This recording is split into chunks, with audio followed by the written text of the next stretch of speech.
Welcome to Stargate SG-1 for the first time. Still not a Star Trek podcast. My name is Jeff Akin, and I'm watching Stargate SG-1 for the first time. And I'm Brent Allen, and I'm watching Stargate SG-1 for the 47th time. But for the first time, I am watching the show with an intention. With the intention of looking at the messages, applying that, those old Star Trek podcaster skills, and seeking out the messages that are hidden within Stargate. I've never done that before, so I'm looking forward to doing that. Looking for the mirrors to society, the hopes for the better future. How do we be better human beings to one another? We're going to find out if we get any of those opportunities in this two-part episode that we're about to launch into. We're watching the 22nd episode of Season 3, the season finale, and Season 4's opener, Nemesis and Small Victories. Jeff, you're gonna have to forgive me if I don't get many messages out of this one. I'm not saying that they don't exist. I'm just saying that this set of episodes, it's a season finale, season premiere, chock full of action. Probably. Chock full of stuff. And coming off an incredible season. Season 3 has been so good. Yeah. Really enjoyed it. We're going to find out if my prediction holds any water, which is Apophis, right? So we've kind of gotten an arc of understanding the system lords through season 3, and Apophis really trying to carve out his place in all of that. The fact he just won't stay dead and keeps coming back. How many times do I have to kill you, boy? Come on, old man, just stay down. But so that we're going to see some Apophis stuff go on. They're going to lose something big, probably not a person, but something's going to happen. And then in the Small Victories piece, we'll close with them.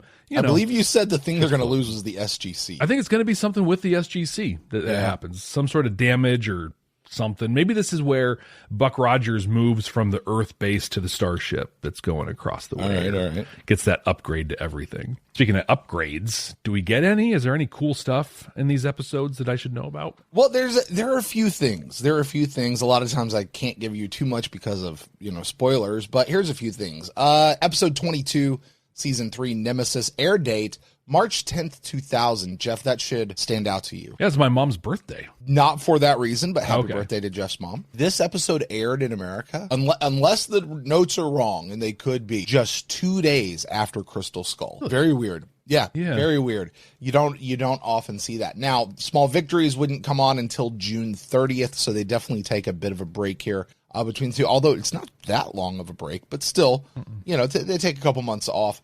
Now, one of the things, really since the beginning of the calendar year of 2000, over in the UK, Stargate SG-1 was playing on Sky One, their big sci-fi network over there that they do.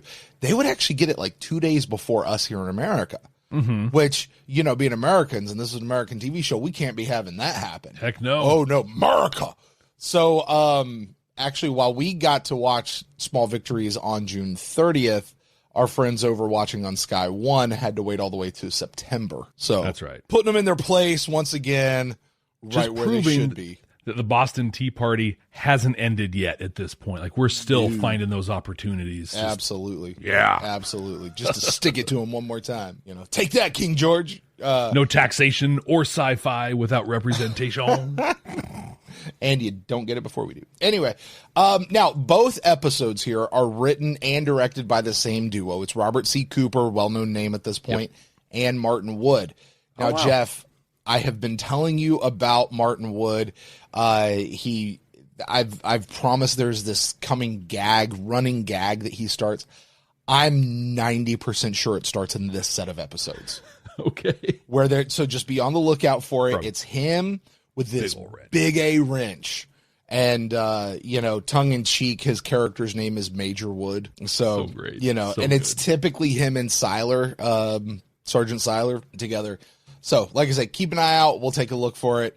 The SG-1 directors like to kind of put their own little signature to their episodes, and this is his. Now, there is another change that starts with this set of episodes here. Keep in mind, this is the year 2000.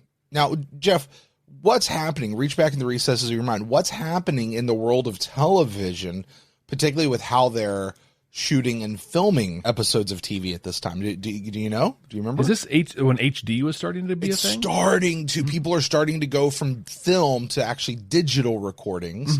Okay. Again, it's starting to. Now, SG-1 is not making the digital jump yet. They will eventually, where everything is just super high def, right?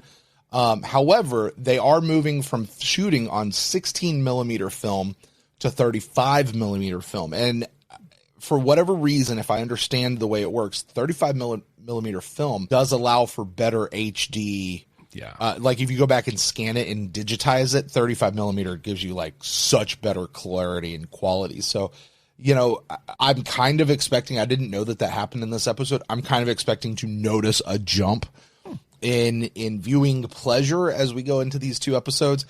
Coming off that green screen work from last week's episode, though, it can't be awful. No, it's not going to be. It's not going to be hard to make an improvement on that. So, not at all. That's all I got on the front end of this, Jeff. We'll talk more about on the backside of a few other things. But with that, it is time to go watch this set of episodes. Hey, listen, if you're joining us for the very first time, first of all, welcome. You're amazing. You're awesome. We're so glad you found us here. The way this works is, and we have to go through this because every time is somebody's first time. The way this works is Jeff and I have not watched this set of episodes yet. We're going to do it like right now. If you're hanging out with us on YouTube, stick around because you're going to get the reaction video to both episodes back to back. It's all going to be contained. And if you want the full unedited version of that reaction video, head over to our Patreon page at patreon.com/Bye Nerds. And you can catch a whole lot more over. I messed you up. And you can catch some really cool other stuff out there on Patreon as well. If you're listening on a podcasting app, we're going to meet you on the other side as you gate into the future, where I'm going to share my first time reactions. Brent's going to share those sci-fi messages that he finds. So Brent, let's do it. Let's go into Nemesis and then Small Victories. 7 locked.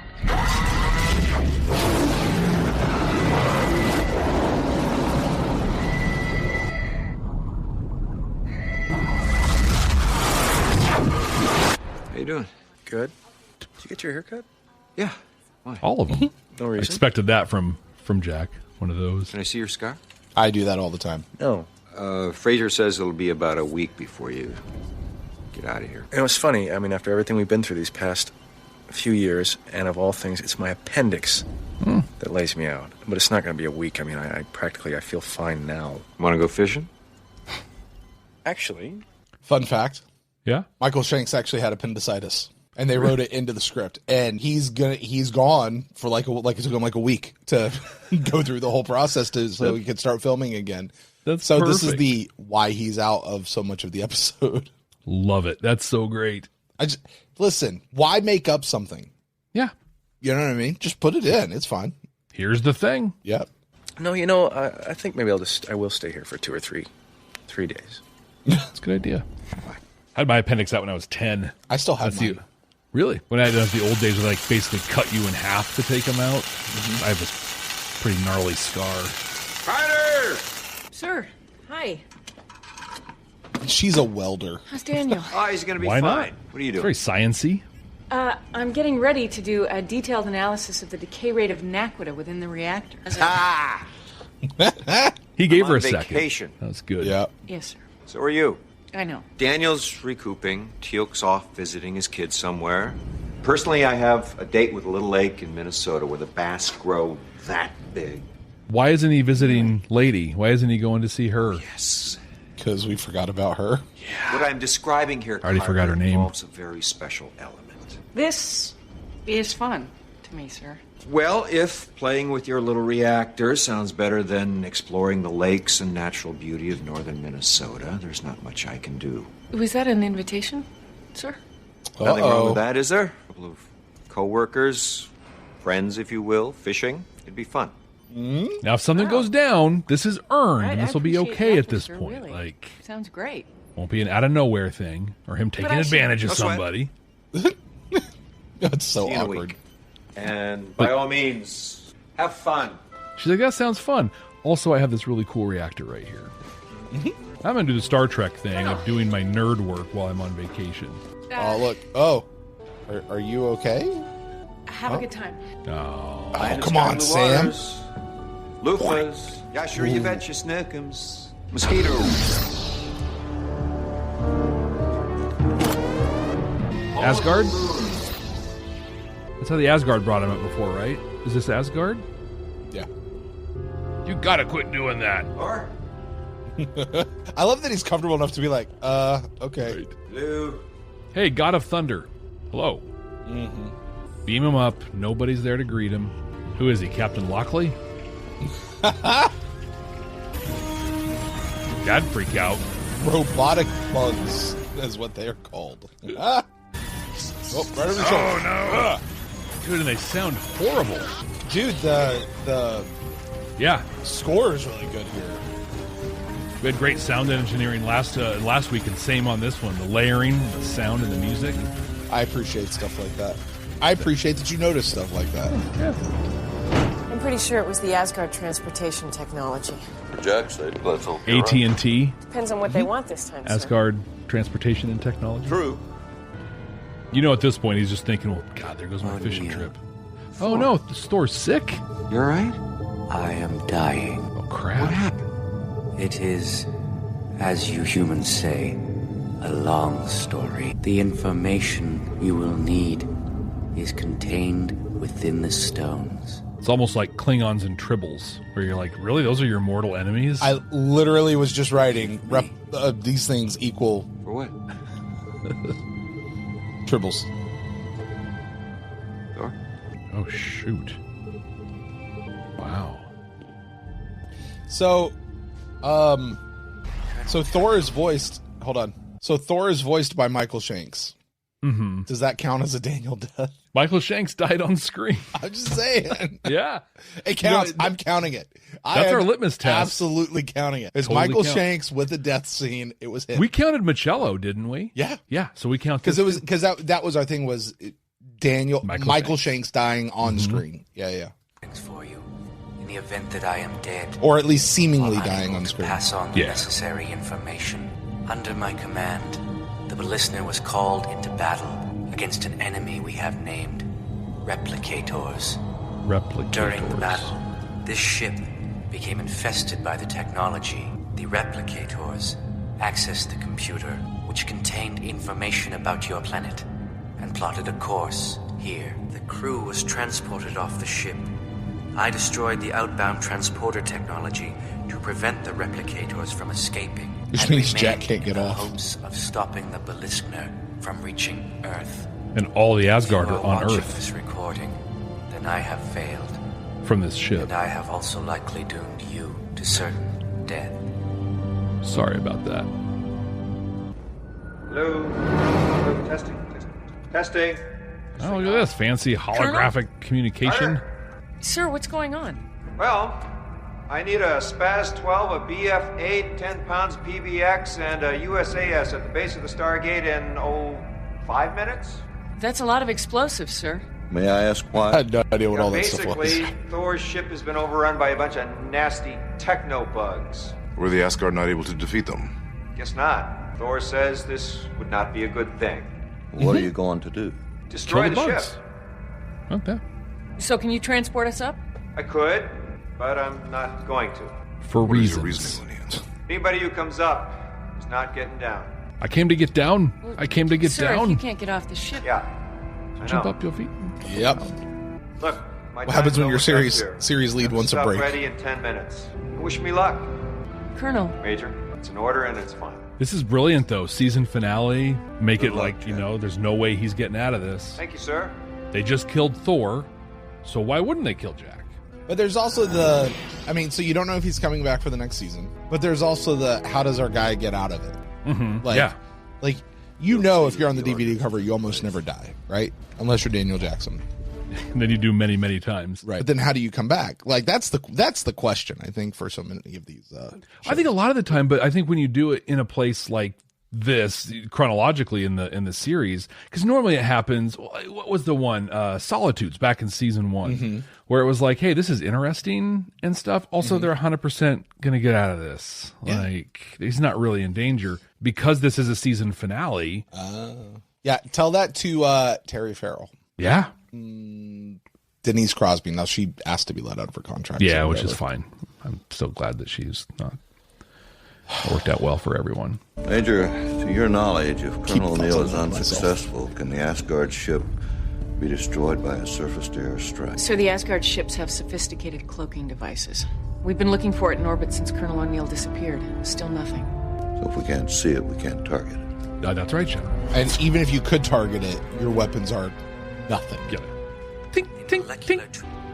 Damn it, I gave you people a direct order. General Hammond overruled you, sir. We have a way off the ship. Gonna cut a hole and jump.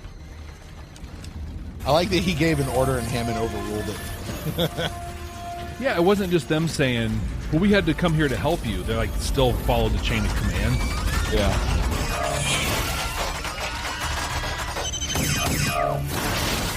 Oh, that gun didn't do anything. That did something. The thing is, before it just crawled over Jack, like they weren't a threat to him. Oh. Why did you bring them? Anyone? We believe we could be of assistance. Now you will all die. Actually, we don't think so.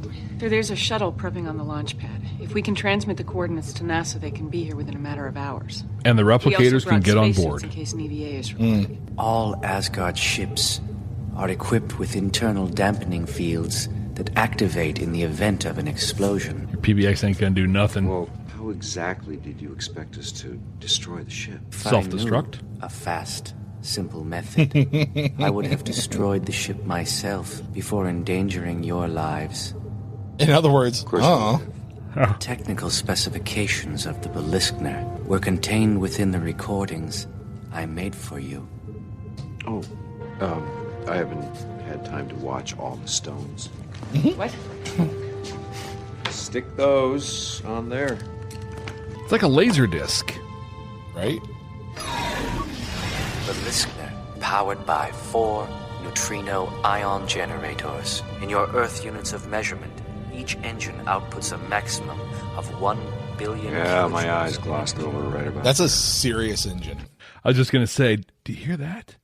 That's the sound of hundreds of thousands of nerds screaming in joy and ecstasy. Give us more of these stats. Give us more of these stats. This is great. Guess I better go through all these recordings. And Sam going. Rear thrusters. She's like, forget the Naquit. I want to know how to make a cool ass ship. Neutrino ion generator. Welcome back. I like Major Davis. General, I wish I it really wasn't do. always under such unusual circumstances. They are currently feeding off the ship and replicating. Thus replicators. Are you saying they're actually eating the ship? Ingesting the alloys, yes. They're metal-eating They will tribbles. continue until they risk compromising the integrity of the hull. Can this ship withstand an uncontrolled re-entry into the atmosphere? No. The heat from the friction would cause the ship to burn up. Wait a minute. Self-solving problem. Are you trying to tell me that with all this advanced intergalactic technology, this ship can't withstand a little heat? In order to reflect the subspace field of the phase generators. So, no. Yes. Then all we have to do is crash the ship into the atmosphere. You will have to regain control of the navigational computer. Do they, though? Don't the replicators want to go onto the planet? Like, just let them do their thing. It'll burn right up. Well, there was a map in the recordings. Can we direct them from here as they go? Prepare for incoming gold channel communication. Before we gate into the rest of this episode, did you know you're missing most of the content from this podcast?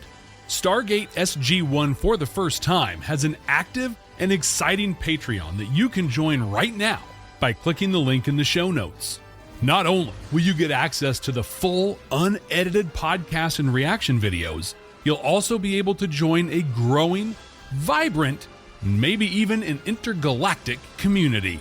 Subscribers even get access to all of our content from Babylon 5 for the first time.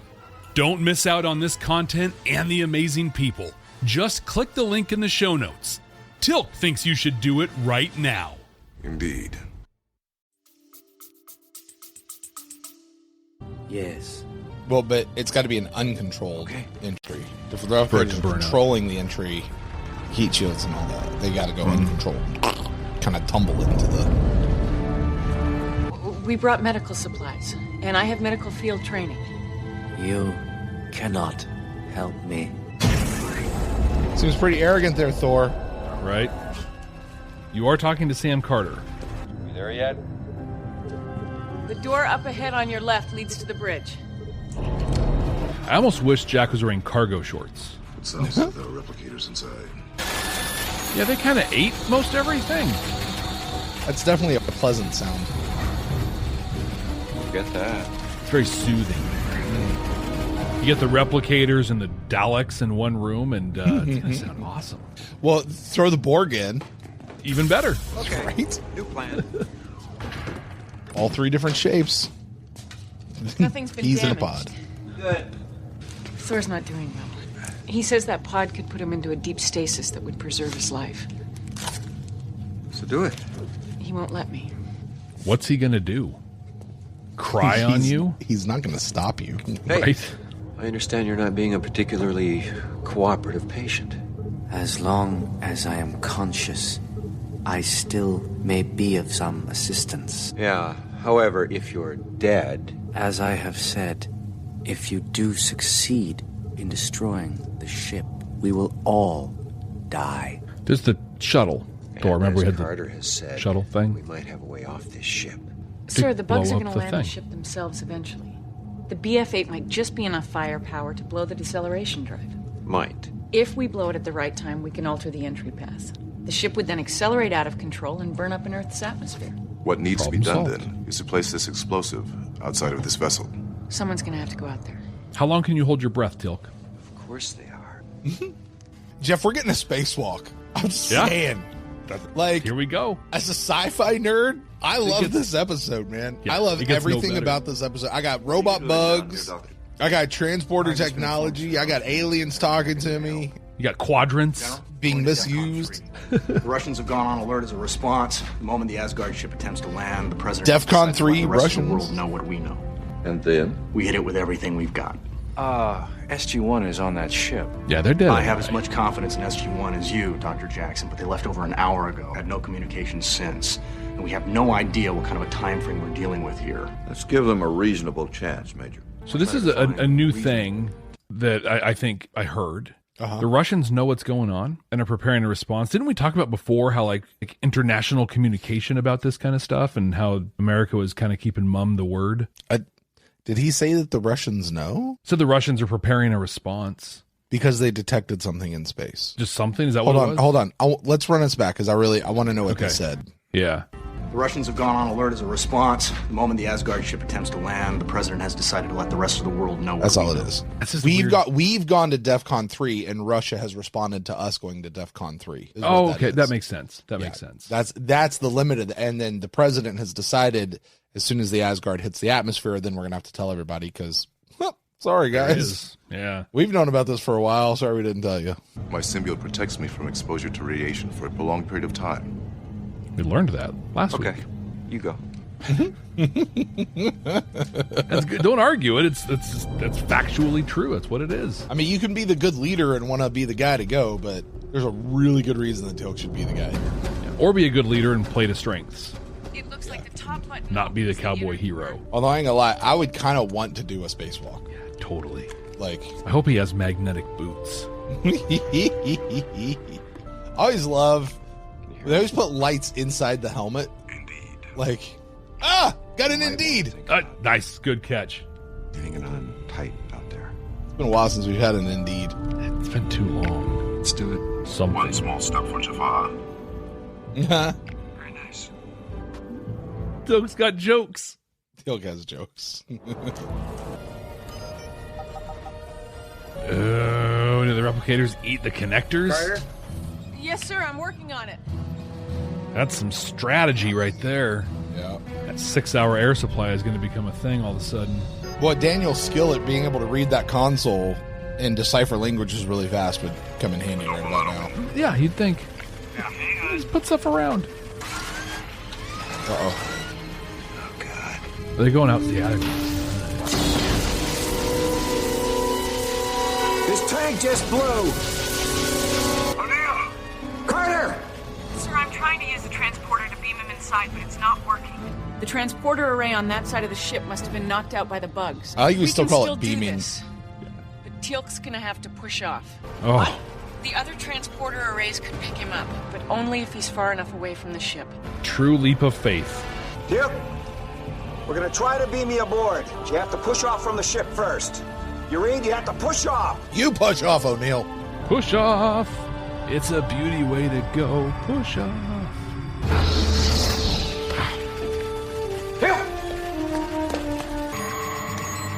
Yeah, Thor, you're going under. Yeah. Sorry, dude. Come on, breathe! Oh, yeah. That's following orders. You are going to die.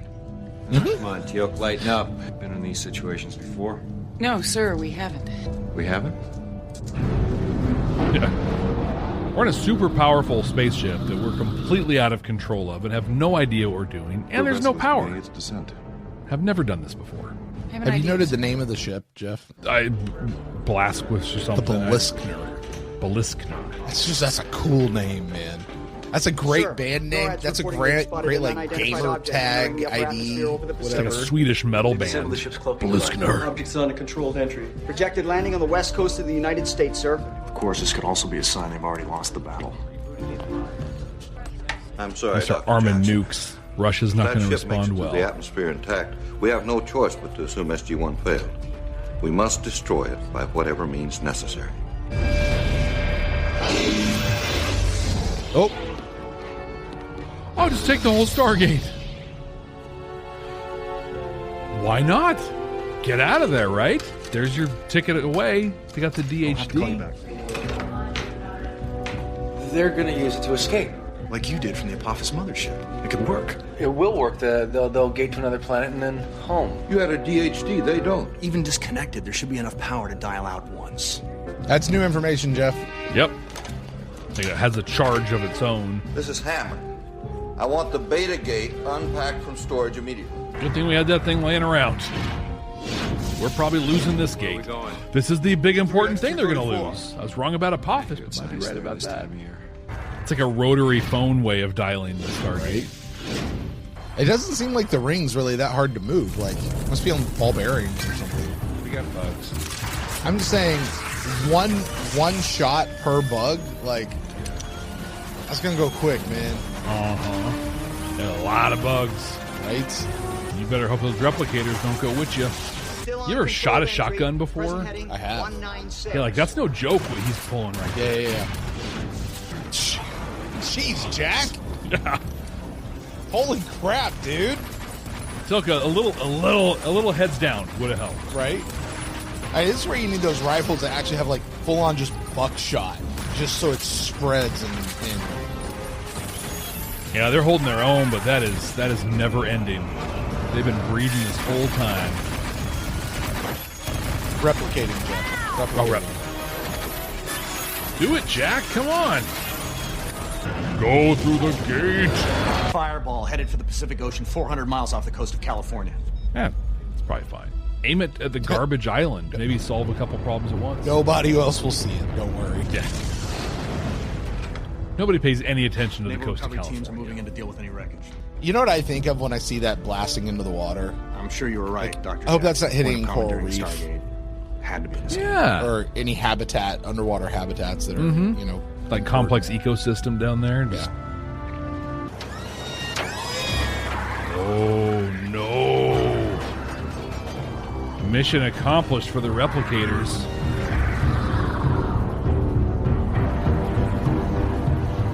What a great ending. All right, Jeff, pause in the action. Quick thoughts on episode 1. This episode ended perfectly. Yeah.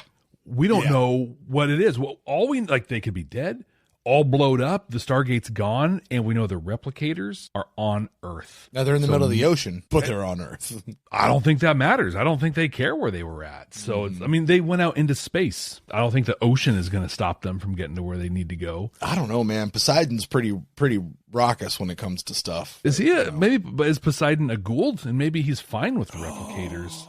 Because we learned last week the enemy of my enemy is my friend, and they're both enemies of the Asgard.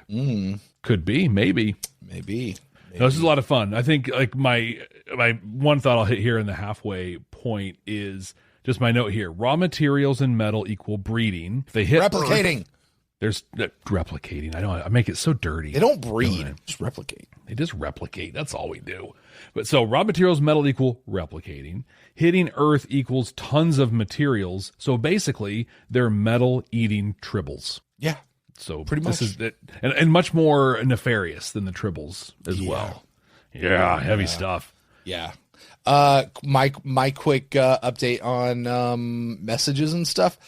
I got no chevrons. It's just a kick-ass episode. Yeah, that's it. Yeah. This is good stuff. By the way, just a reminder, folks, chevrons is solely having to do with messages, has nothing to do with bearing on the quality of the episode, so do not equate those two at all. Jeff, let's jump into the next episode. Season 4. You're in Season 4, Jeff. Let's go. We made it. They're going to eat the sub. Oh, through the torpedo tube. Do not open that thing, dude.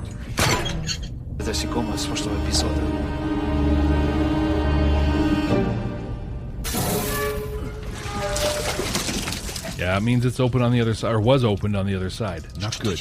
You shut that now. We have a flashlight just laying up here. They do. That is normal.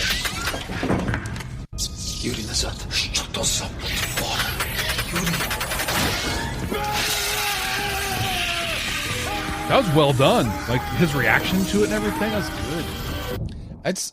So what we didn't see in the first episode was a replicator attacking a person. Now, at all, it just climbed over Jack that one time. Yeah, like this got into his face, sprayed whatever sort of acid or whatever into his face. But as you know, they need metal for replicating, not bio whatever. So this really is just kill a dude, get out of my way so I can go do what I got to do. It's an attack. Yeah. Well, I still want you to take it easy for at least off-world activation. Repeat, we have an off-world. Oh, they must have got the other Stargate set up. Another week. Well, the beta gate is now there. Yeah. I was just thinking how having the Stargate on the ship when it blew up from the other thing, like just exponentially increased the explosive power. And they're okay. Yeah, there you go. Well, it's about time. We did kind of save the planet, sir. Again, it should not get old. They all look very different. Job well done. Do they? He doesn't have as much color in his hair. What happened to Thor? Sam's hair is totally different. Yeah. Yeah, so they're under the assumption that all the Carter. replicators is dead. Mm-hmm. Yes, sir. You know what you get when you assume, Jeff. Yeah. It's not good. It's a little smelly. Deja vu. General Hammond just called. Major Davis is on his way in from the Pentagon. Not going fishing? No, sir. I think that's him. That's him right there. That's Martin Wood. Oh, was it? Like right over his shoulder. Yeah. He didn't have the wrench yet. Intercepted a Not the wrench yet. from the commander of the Foxtrot class attack submarine. That's Russian. Sir, if this started with only one bug, it's already replicating. The man that took the pictures fortunately made it out. The Nimitz reported to the Pentagon, who advised the Navy to tow the sub in. Do the Russians know we have it? No, we're denying any knowledge. Yeah, they made a whole movie about that. We have to make sure that none of the replicators Sean get out of Connery that sub. action. It's under tight supervision.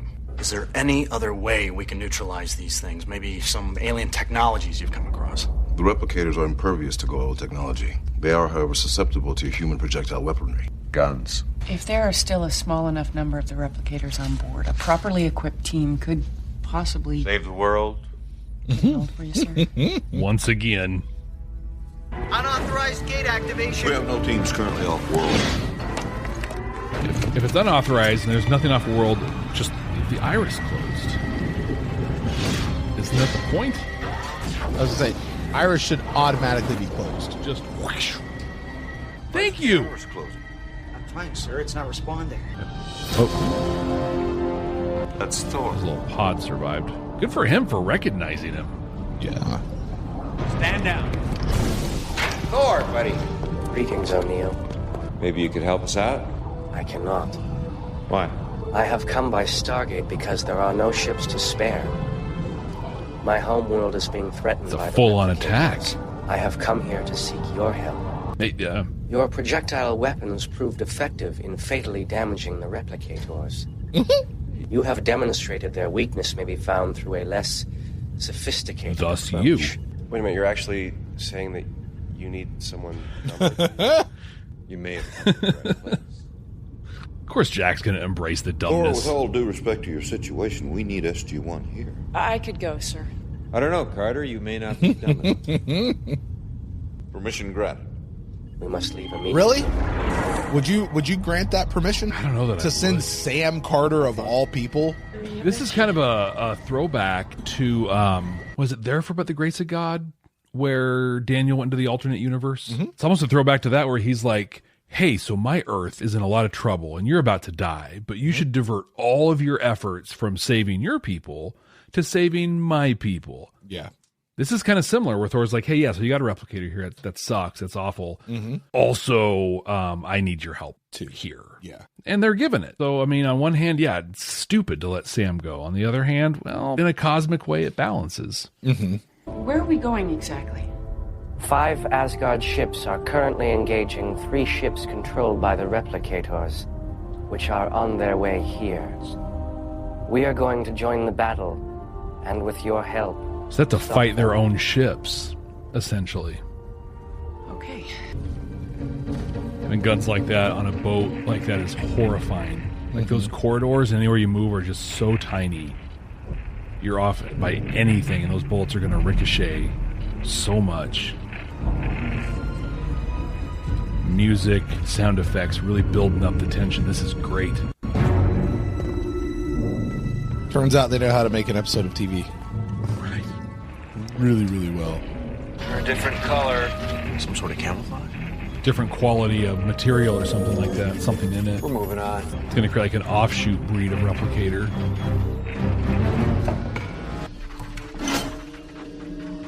There. Ah! Using the lower res cameras to show that too just gives it like a gross feeling. What is that? A lot more visceral than it was up on the Beliskna. That's a big one. It's the replicator. If that's some sort of queen, the other bugs may try to replicate. I was going to say, now they've got a queen. I mean, it's just shooting out pieces. Yeah. And they all come together. Ugh. Oh, not now. Man, can you imagine? What if they made a whole episode with it being like a found footage type episode? Oh, yeah. Like this. Oh, my gosh. If this episode was created now, that'd be the web, like the YouTube spin-off one. Just one of the sailors, you know, or something. Mm-hmm. Like, oh, they got this thing. I guess you don't keep any replicators around for study. It is too dangerous. Of course, that would be stupid. Just out of curiosity. Could say, oh, I don't know, 2 individual blocks replicate? It requires several blocks working together to make have new blocks. It's good to know. With me right now, actually. In my pocket. Hologram technology, man. Wow. It will simulate any behavior we have observed. That's a pretty neat, like, Lego way of putting stuff together, man. Yeah. It's out of control. Nobody's going back down in there. We have to blow up the sub and hope that we can contain any of the bugs that survive. It's kind of what it's the only way. O'Neill told you a while ago. Mm-hmm. Dude, Tilk's hardcore. He's like, yeah, just dig that out of my spine. It's okay. That's only like half a piece, man.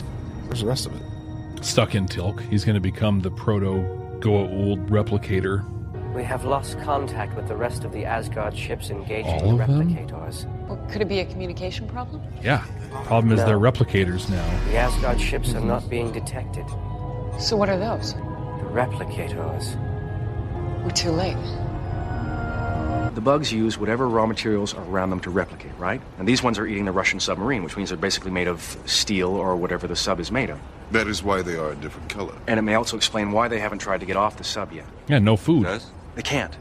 You see, they're only as resilient as the raw materials they're made of. These ones aren't like the ones on Thor's ship. They'll rust or short circuit in the water. They're less sophisticated and they're vulnerable. I'm sorry, it sounds like you're now saying that blowing up the sub would easily destroy them. If that's the case, why don't we do it right now? Because there's still one bug that could survive. The one that survived Thor's ship. It's the one that started all this by killing the entire crew of that sub. We have to be sure this won't happen again.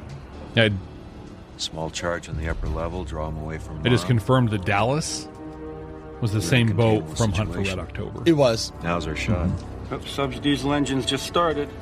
The replicators are trying to move? That's on purpose. They're anchored for now. Just better get out there before they decide to dive. And I almost think if they're going after tech, they would have taken the diesel out first. It's probably easier to consume than the nuclear reactor. But I don't know. But way less tasty. So how long before they reach your planet? But even the nuclear stuff has to be a disappointment compared to the Your ships can go stuff, much the faster neutrino than light stuff they speed. have on I've the seen you fly Addryc clear ship. across the galaxy in no time. What's the strongest material you know of? We have just developed a new alloy of naquita, trinium, and carbon. It was used to create the hull of the O'Neill. Can that ship reach hyperspeed yet? Yes. Can it be flown using autopilot or some sort of remote control? Why? So we can get the replicators to chase after it. It is possible, however. That ship is everything they're looking for. It'll look like an all-you-can-eat buffet. But it is not... They don't care. They will capture it and consume its technology. Not if you rig it to self-destruct. I do not understand. You said that the bugs can't use shields or weapons in hyperspeed. If the O'Neill enters hyperspeed, the bugs will have to in order to follow. When they do, you blow the O'Neill and take the bugs with it. Major Carter, you are suggesting that we destroy the most advanced Asgard attack vessel ever created before it is even finished. Yes. I know. It's exactly what you said. Yeah, because if we don't do that, you're going to die. Replicator-infested ships. It won't attack anything if the bugs get to your planet before it's finished. I know, it's a risk. A risk? But I can. I'm a barbaric Tauri. That's why I'm like, look, you brought me here for a reason. Here you go. This is what I get in here. You wanted help. Don't overthink it. Gonna what if your way into oblivion. They're playing really loose with projectiles and explosions in a submerged boat. Hey, Jeff, don't overthink it and ruin this stream for me. I like this one. Not even overthinking it. This is just this is basic underwater physics. I know. Listen, sometimes with things like Fast and Furious, you just gotta forget physics and go. Now, you keep trying to defeat them by building better technology, and they keep absorbing it and becoming more advanced. You have to use that against them. Then we should try it. Yes! Thor just dipped. We should try it. I'm out.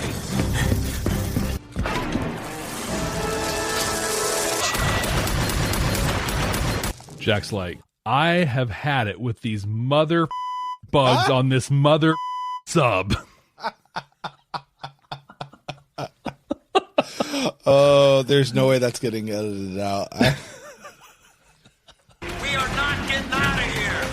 Mission accomplished. Blow it. Jack, Daniel, please answer before I get eaten alive by these mother bugs. Davis, give the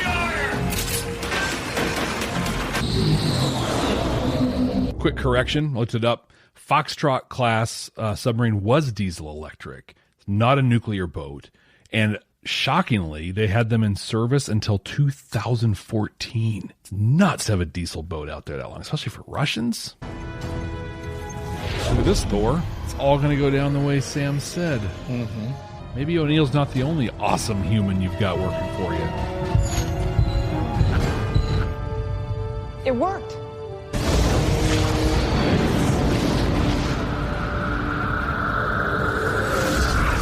Good shield. Yes. Aww. Oh. God, I'm sorry I didn't hurt you, did I? I am fine. Also, it'd be okay if you kept doing that. It was your stupid idea, Major Carter.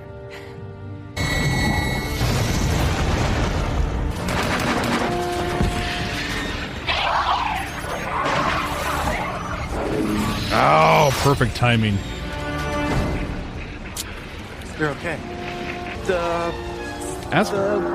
They're okay.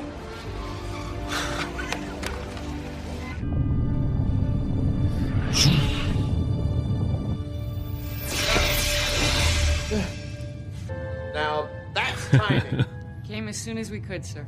So the bugs are all taken care of down there. Pretty much. You? Yeah. Asses. The Asgard had this big new ship, the O'Neill. Oh, yeah? But we had to blow it. Oh. The Asgard are most grateful. One day we shall repay you by helping to fight the Goa'uld. One day? Saving one Asgard planet is a small small victory. Well, if you ever need any more dumb ideas, you know where to find me. Best way to combat intelligence is stupidity. Hey, listen. Stop by anytime. In fact, I'll take you fishing. I'd love to do that. I just want to take somebody fishing. Where the bass grow that big. Well, the listener's like, deuces, I'm out. Right. All right, Jeff. Well, there it is. First of all, welcome back to all of our listeners, particularly those of you out there in the audio world who have gated into the future. We have rejoined you, Jeff. You and I have just watched together both episodes, Nemesis and Small Victories. We got a little bit of your immediate impression of Nemesis back during the little break, but back it up. You can talk about the whole thing, one episode over another, however you want to do it. Take us through your first watch of the season 3 finale and the season 4 premiere, Nemesis and Small Victories. What an awesome set of episodes. Like, this was exciting. It was fun. It was cool. I'll hit my one negative on the whole piece, and that was that for this episode, Small Victories, a lot of the battle stuff happened on a submarine. Foxtrot class Russian submarine. People out there don't know, I served on a U.S. submarine, a nuclear fast attack, Los Angeles class, back a little bit before the time this episode aired. And there's a couple things they did that weren't so accurate. Also, it freaked me out. Like, they're blowing stuff up and shooting guns in a boat that's submerged. Like, not smart at all. But real super quick story on that. When I was on my boat, we had a group of SEALs, Navy SEALs, that were on the boat because our boat had a thing on it that did a thing that the SEALs could use, super top secret. And so that's all I can say about it. But they could do the coolest stuff. And they were actually running these drills where they had 45s, M1911A1s, I think they were. Wow, let's go. But they could literally shoot around a corner. They could ricochet the bullet. Like, they would go and they would set like targets up and they could ricochet, intentionally do that. And so watching them blast all those replicators in there, I'm just like, those bullets have got to be going everywhere, all over the place. But I mean, I don't have a ton to say. This was exciting. It was cool.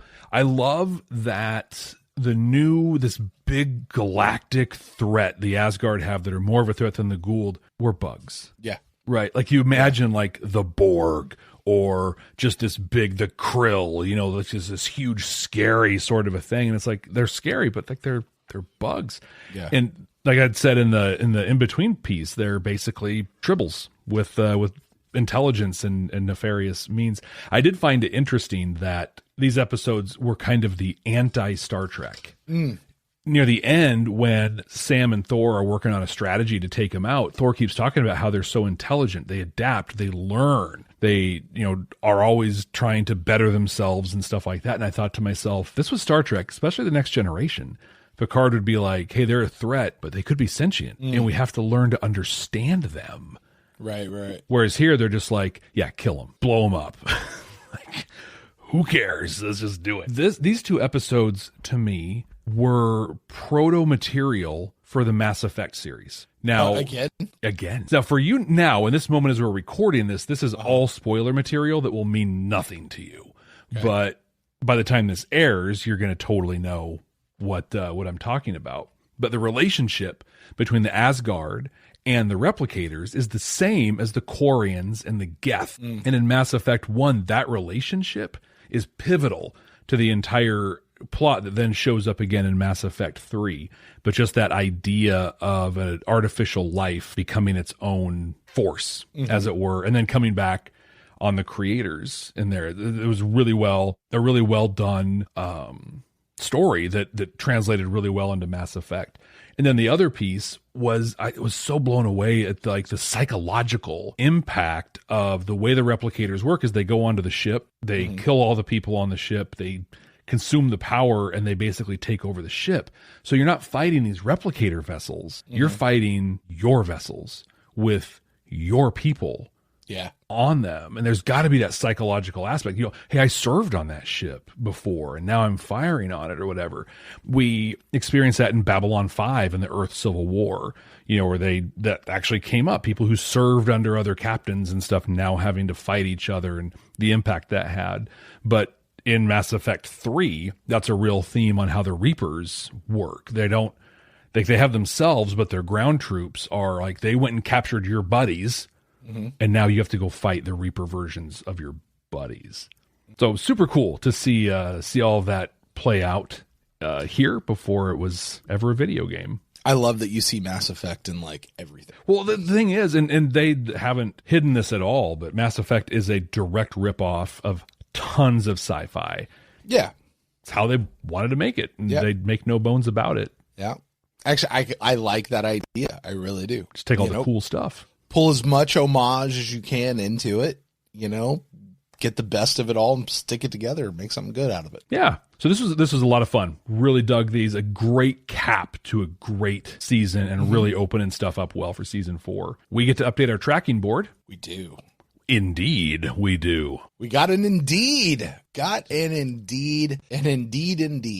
Indeed. We thought we had a Daniel death, but turns out Thor's okay.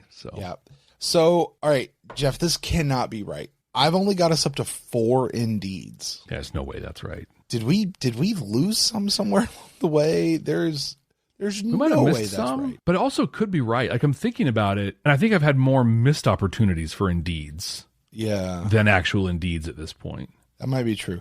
I do know they start picking up. Like it kind of people start keying in and the writers start going with it for quite a bit. Yeah, I think and I don't know. I mean, I am where I am, but I think that if I did not know it was going to become a thing, I wouldn't think it was a thing yet. Okay. Fair enough. That could be fair. I do have a question. Yeah. So Jack and Sam got a little flirty in this episode. One of the things we're counting are Sam's boyfriends. I don't know that we're ready to count this one yet or ever, but she shut him down. And then she ran after him. Stopped him in the hall and was like, "Oh, but have fun." Yeah, she backed it off. I even made the comment while this was happening that I'm not opposed to Jack and Sam. Yeah. I'm opposed to Jack and Sam the way we've gotten it so far. Sure. Right, with Alt Sam and stuff like that. But this is perfect. That's that professional tension that's kind of ratcheted up into some romantic stuff. He's trying a little bit. She's thinking, then backing off. Like, this is how you develop a relationship. And if, like, at this pace, if at, like, the end of season 4 or later, something actually happens with them, I'll be like, okay, that makes sense. I get it. It's not going to be a forced thing or an inappropriate thing that comes up. Well, I mean, it'll be inappropriate as long as she is under his command, right? There is that. The whole fraternization thing is kind of an issue. Yeah. Well, you gave a... Well, I was going to say, just to go through, I've got 20 for crying out louds. I've got 7 Daniel deaths. I've got 4 indeeds, and I've got 3 boyfriends. Wow. It's going to be fun to see kind of how that plays out over the rest of the series. Now, you gave us a little spoiler early on in this that you didn't anticipate a lot when it came to the Chevron sci-fi message conversation. Do you have anything? I really don't. This is just premiere finales, go shoot them up, go have a lot of stuff. Might be able to dig something if I'm really looking, really thinking, which I am looking and thinking, but nothing that's just super clear that just jumps smack dab off the page. Listen, folks, if you get one out there, you want to email it in, you can do that at our email address over on our website at bynerds.com, or check out any future updated URLs. Yeah, check the link down below. It could be all kinds of things at this point. We keep changing stuff, man. We keep changing stuff. It's okay. So, yeah, I got no chevrons, man. No chevrons. Again, I say chevrons have zero bearing on quality of episode or how much fun we've had in the episode and how much we like the episode. It's solely restricted to messages. And these weren't message heavy episodes. This was, let's introduce a new bad guy and let's bring back Thor and let's go shoot a lot of bullets and make fun of ourselves for being primitive yet again. So I give it 0 chevrons, but Jeff, you, my friend, get to place it in our 100% completely accurate and immutable ranking of season 3, season 4. I want to know where you're going to place it within season 3, but I think we tend to push these into the next season as they do. But where would you place at least Nemesis or this within our season 3 ranking? So I do want to split them out because I think this was a great single episode between the two of them. Also, 2 totally self-contained episodes. You think so? At the same time. I do. Like the Nemesis episode ended on a cliffhanger, but in a way that I could see that being like a series finale. Of the whole, like the whole thing, like, hey, so the heroes are probably gone. Mm-hmm. There's a threat on the planet, and we're done until the spinoff comes. Like, right. You got rid of everybody, and then you give the dun dun dun exactly, or the whatever. Yeah. And you pick up on small victories, and it's like, okay, yeah, I'm picking up. It's going to has a very different feel. Mm-hmm. You know, it got smaller and a bunch of stuff that was good. So I do want to break them up. And so I'm going to do the easy one first and do Small Victories, which is going to be the number 1 episode of season 4. Okay. Cheater. So far. Yeah. Go ahead.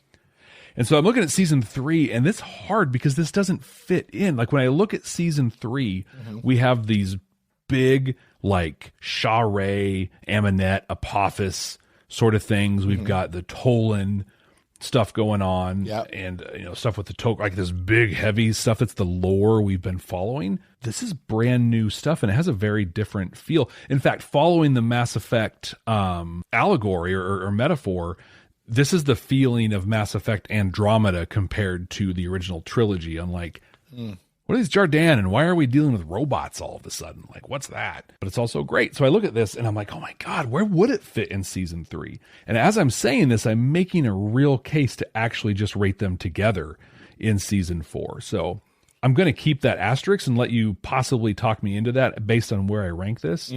Because where it's sitting here in season 3, Brent, I have to make it the number 4 episode under fair game and Forever in a Day. Yeah, I could see that. I'm not going to make a case for you to push them together. I think you make a really good case for why they can be 2 separate episodes, but I will also, this really was more of a ending on a cliffhanger and coming back with a new episode than here is one episode that is 2 episodes long. Exactly. Yeah. Those were 2 thoughts that string together. Yeah. So I kind of like pushing them apart. Whereas like you look at Jolinar's Memories and Devil You Know, which is sitting in our number 1 spot. That's one story. Yeah. That's one episode that was an hour and a half long. Yeah. So, I kind of like that. I like that. There's a few others I might move around later on. Ergo should be way higher than it is, but whatever. No. Nope. I take that one and Comtria guy and put them together. Oh, do not do that. I will punch you. But no, it's a good fandom. Man. That's a good ranking. I like this. I like this ranking overall. I think you've got the you know what season 3 is. You know what it's about. You get it. You absolutely get it. So I'm excited to get into season 4. I will tell you, Jeff, I'm really excited for season 4. My favorite episode of the entire series is in season 4. Yeah. Yeah. Awesome. Yeah. And it might be like the number 1 episode. I think if you look at like, ranking the episodes of SG1, this episode could be like the number 1 episode on a lot of lists. And it certainly is mine. Do not tell me which one it is till after we've watched it. I will not. But you're going to know. Or I'm going to hate it. No, there's no way you're going to hate this one. There's just no way. If you do, I'm stopping this show. Right, like we're done. I will delete everything that we have done and erase it from memory because it'll just be that wrong. Anyway, with that, Jeff, that is going to do it for us here for season 3. We're solidly into season 4 now. That's going to do it for Nemesis and Small Victories.